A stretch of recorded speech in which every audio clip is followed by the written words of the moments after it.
সিডনির শীতল ও স্নিগ্ধ বাতাস, গ্যালারিতে হাজারো মানুষের উত্তেজনা, কিন্তু ট্র্যাকের ওপর যার স্থির দৃষ্টি তিনি হয়তো আগেই লিখে ফেলেছিলেন মহাকাব্য। সাইরেন বাজার সাথে সাথেই বাতাসের বেগে ছুটলেন তিনি। কার্ভ পেরিয়ে যখন সোজা ট্র্যাকে এলেন তখন বাকিরা তার থেকে কয়েক হাত পেছনে। ফিনিশিং লাইন যখন পার হলেন টাইমার স্ক্রিনে ভেসে উঠল এক অবিশ্বাস্য সংখ্যা, 19.67 সেকেন্ড।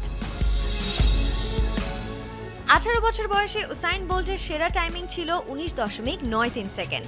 এতদিন যা ছিল ধরাছোঁয়ার বাইরে, কিন্তু সেই রেকর্ডকে শুধু স্পর্শই করেননি, 19.67 সেকেন্ড সময় নিয়ে অ্যাথলেটিক্স ইতিহাসের পাতায় নতুন বিশ্ব রেকর্ড খোদাই করলেন এই বিস্ময় বালক, যার নাম gout.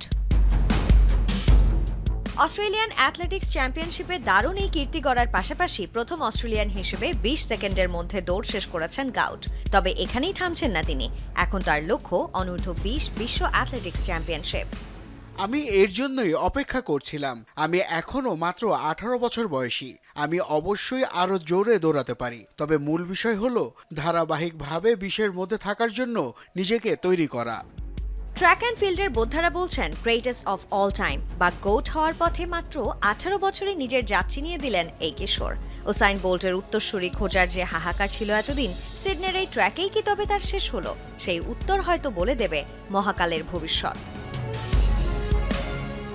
Sanjana Ivy, Jamuna sports.